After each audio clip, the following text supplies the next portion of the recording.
Aleksandra Lah Topolšek je medicinska sestra, prihaja iz UKC Maribor. Dolga leta je delala na najtežjih delovnih mestih, ko UKC Maribor sistem pozna. Njena naloga je, da z ekipo sestavijo in uredijo direktorat za zdravstveno nego, ki se bo začel sistemsko ukvarjati za zdravstveno nego, ki je seveda številčno najmočnejši del zdravstvenega sistema.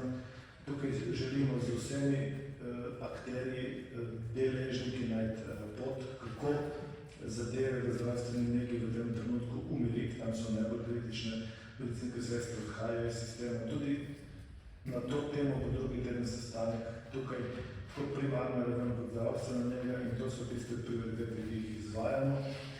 Ja, zdravstvena nega je zelo pomemben del tega sistema in težko govorim, kar je bilo v preteklosti, jaz lahko govorim zato, kar bomo mi počeli in treba jim je dati možnost, treba jim je dati položaj in urediti ta položaj v sistemu za naslednjih 15-20 let, da se bodo počutili dobro, da bodo seveda lahko odločili, v kakšnem sistemu želijo delati in nazadnje, da tudi na najvišji ravni povedo, kaj je tisto, kar je prav, se uskladijo in v bistvu vlada jih mora slišati.